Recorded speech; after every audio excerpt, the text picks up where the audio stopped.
Hi, this is Kathy from Craft with Kathy. Thanks for joining me this evening. Tonight's project is going to be using the jar cutout or the jar self-sitter and actually chalking the other side and then adding some embellishments. And as I go along, I want to talk about when to wax and why to wax, basically the tips and tricks behind it, and when it's necessary and when it is not.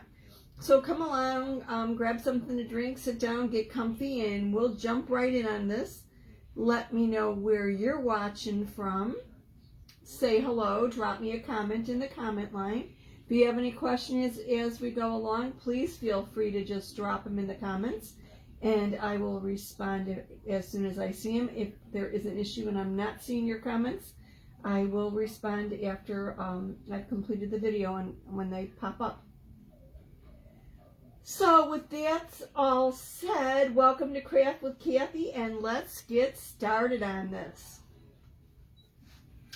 I did this side yesterday and I really did not do the other side, and the transfer comes with two different images, so I'm going to put the follow your heart on the other side and kind of make it appropriate for Valentine's Day so it can be used year-round with the bloom and grow, or follow your heart for Valentine's Day, which I think will be really cute. And I want to talk about the whys, wherefores, and when you wax, because I think there's some confusion about it, and it's not as mysterious as it may seem. You always want to wax when you are chalking on a wood or painted surface. And I had waxed both sides of this cutout yesterday, but today I went over and I distressed it, the other side, a little bit. So because I distressed it and I might have rubbed off the wax with my sander, I re-waxed this side. So always wax wood or painted surfaces, number one. And you do that for two reasons. One, you want to protect the back of your adhesive on your transfer from the wood lifting up or any imperfections for the paint lifting up, or from any imperfections in the wood, any slivers or things like that. The other reason you want to wax your wood is to actually create a barrier between the wood or the painted surface and your transfer, so that when you chalk, apply the chalk through your transfer, through the mesh or the silkscreen to your surface below, it acts somewhat as a barrier. So if you make a mistake like I did in yesterday's video, when there were little arrows here and the chalk paste dried in the transfer because I was too busy talking and not paying attention to what I was doing, I was able to just basically wipe them off with a wet paper towel. So that's the second reason that you wax wood. Other than that, you will occasionally wax other surfaces. And the reason you do it, the only reason you wax other surfaces, is when you are applying a second layer of chalk over an existing chalk layer. So if, for example, I had painted this side maybe with this ocean blue, used my chalk paste as a paint and painted it, if I let it dry overnight, I would have come back and waxed over it so that there will be a barrier between my undercoat of chalk paste and what I'm going to now apply. And the reason I would do this is when I put the chalk paste on my transfer and use a squeegee to push it through the mesh area down onto the surface beneath, I'm going to have chalk on top of a painted chalk surface. And the moisture from my current chalk, because it's wet, goes on wet but it dries hard, will be touching the chalk that has dried. And I don't want to liquefy the chalk that was originally painted on it. So I would use paste as a barrier. And that would be if I am doing it on wood or chalkboard or anything else, I would apply a very, very light coat of paste over my previously chalked surface and gently rub it off, just so that it acts as a barrier so that the newly applied chalk does not seep into what was beneath it and liquefy it, so that when I lift up my transfer, it pulls up what was beneath it.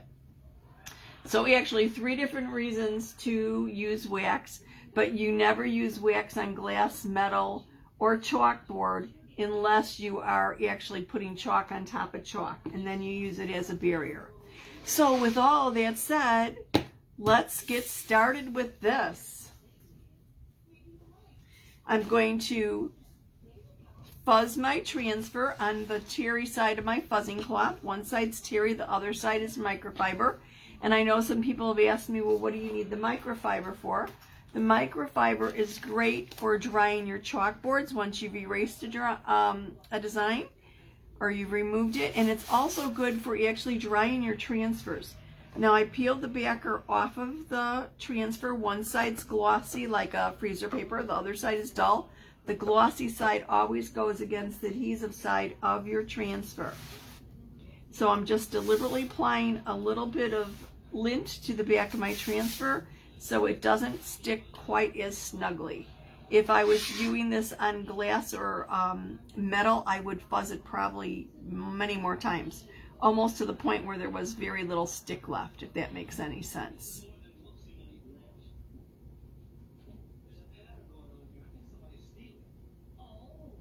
Okay. Oops. Kind of want to check my borders here. I have this a little bit too close to me. Let me move it up a little bit. I'm just checking to where the border of my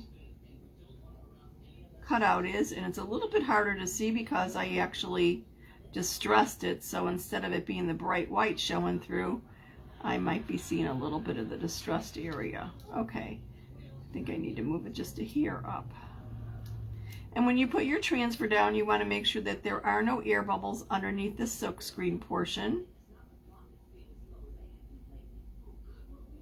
Okay, I'm going to just check my measurements on the side. Nope, I need to move it up still a little bit.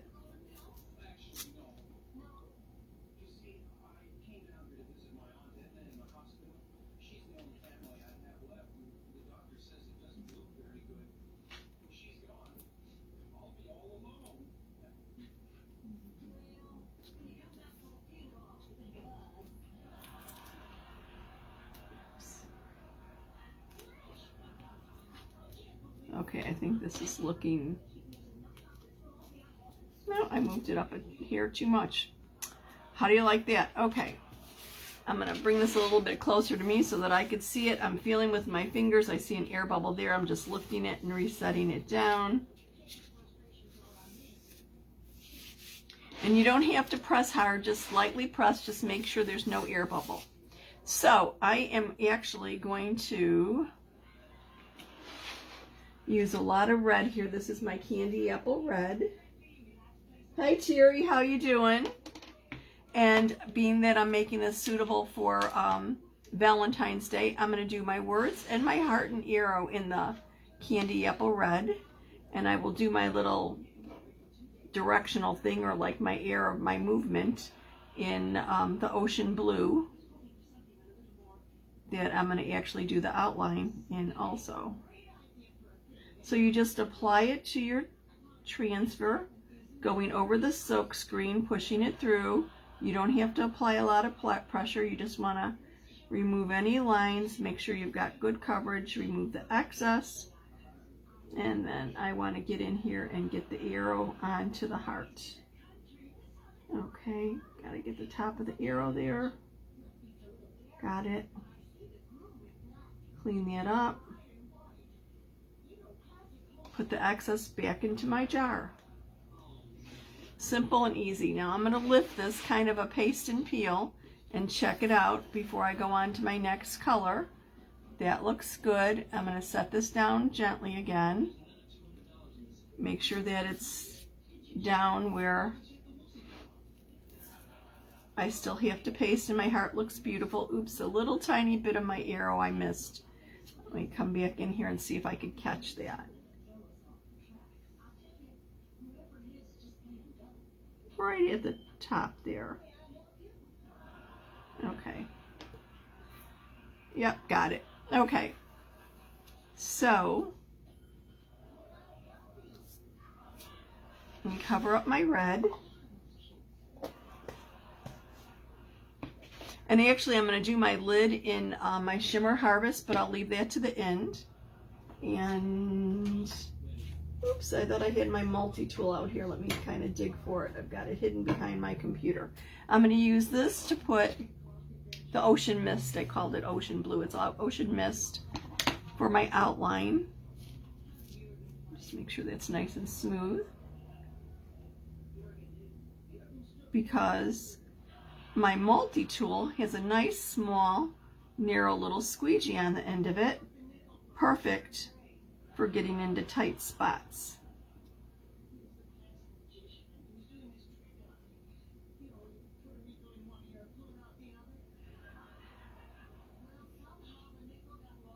I'm not going to be able to clean up all the excess perfectly on this because I'm actually a little bit off the edge of the surface. Oops.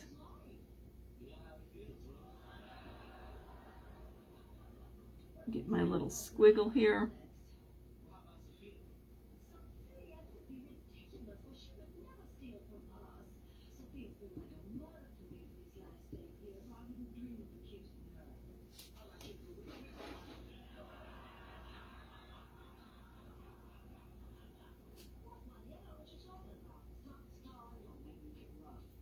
Okay, I'm going to lift this up, take a look at it, keep the lid in place so that it doesn't loosen when I lift it. You always want to lift from the top or the bottom, the left or the right. Never pull or tug on a corner because you could actually stretch or distort your transfer.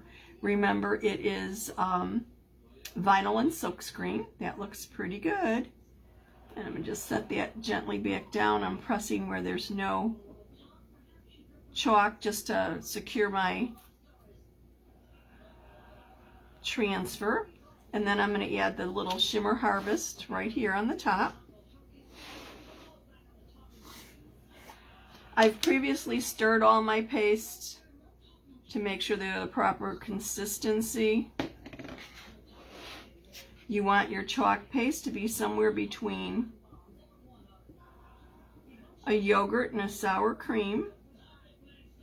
If it's gotten too thick, just add a little bit of distilled water to it to thin it down. And you want to use distilled water because your tap water could very well have minerals in it that would interfere with the pigment of the paste. Okay, let's see how this looks.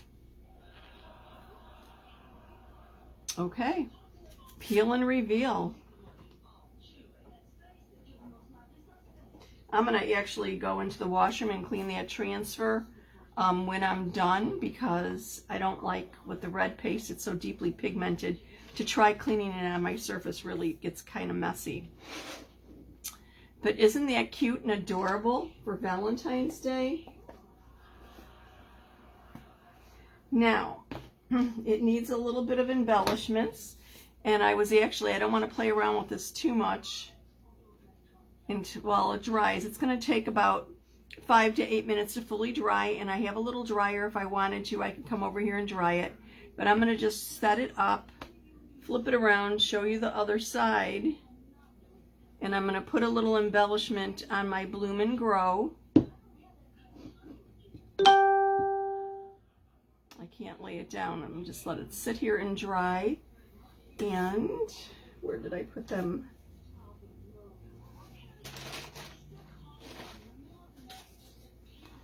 I think a 3D embellishment of a little flower might go perfect on it. So I've got a little glue stick, whoops, on the back of this. Oops, maybe I pulled it off. Oops. Yeah, my glue dot came right off. Which means, and of course I don't have another glue dot out here, do I? I usually keep my little package close by. I don't. I probably packed it up and put it in my cart. Let me see if I could grab this with my fingernail off the surface. I'm just destroying it. Okay, well, I'll glue dot this on. And they'll give it a little bit dimension. I actually like it a little bit better than the chalked flower. I think that'll be a little bit prettier. But in the meantime, let me get this to dry. The thing that's, I think the ocean mist is dry and the red is pretty close to it. The shimmer takes a little bit longer because of just the nature of the shimmer paste. So let me sit that down. I'm going to put that on with a glue dot. And then what else do I have here? I took a little bit of jute and some tiny little beads and basically just strung the jute through the bead, knotted it at the bottom on each side. Obviously I measured this, so all I have to do is, once this is dry, is wrap it around the neck or the area, you know, of the cutout jar, and add the little embellishment of the jute and the bead.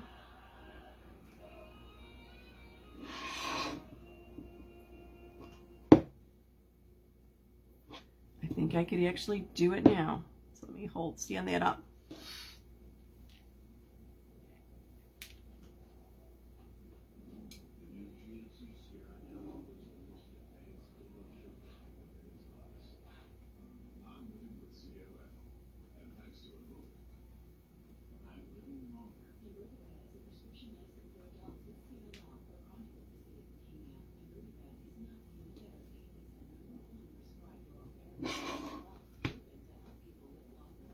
And of course I could adjust this a little bit, shorten it up if I need to, just knot it at the bottom again.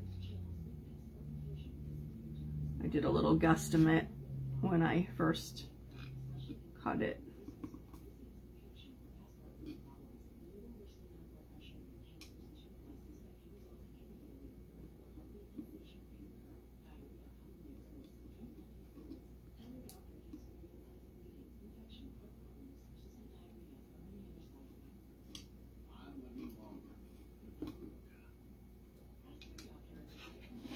So I'll just shorten this one up a little bit. Put another knot under it. No. But look at how simple and easy it was.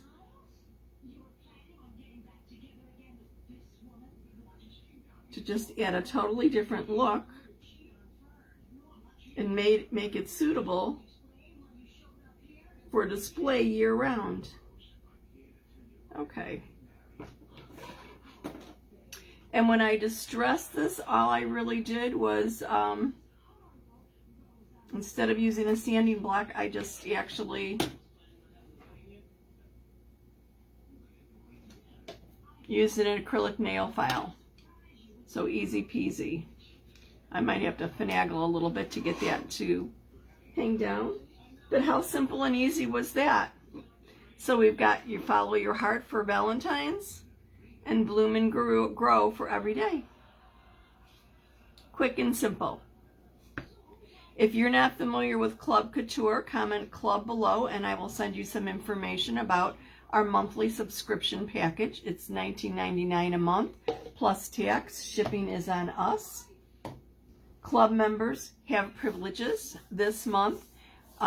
They have access to our Kickstart transfers, our previous year's Kickstart transfers at 50% off. They normally get, you get free shipping with the club subscription, but if you order anything else, it's a flat rate $4.95. And usually there's a different special every month. It's a great way of getting an 8.5 by 11 inch transfer with 3 individual paste packets specifically chosen to coordinate with the transfer. No muss, no fuss. You don't have to think about it. It gets delivered right to your doorstep, and it'll give you an hour or so of creative bliss every month. What a way to just kind of let your creativity soar. It comes with a PDF of full instructions and also a link to the video. So if you'd like more information about Club Couture, just comment Club in the comments. And if you are not a member of my VIP group and would like to be privy to other specials and bundles and some other things that I have going on, there's a scavenger hunt coming up. Not this weekend, but next weekend. Comment VIP and I will send you the link to the VIP group. And If you'd like to do what I do, maybe you'll add a little side hustle and make a little money for yourself doing something that you love to do, just comment team below and I will send you a link to a video that tells you all about it. Thank you so much for watching this evening. I hope you have a great evening for the rest of it. I'm not sure what time zone we're all in, but thank you very much. See you soon.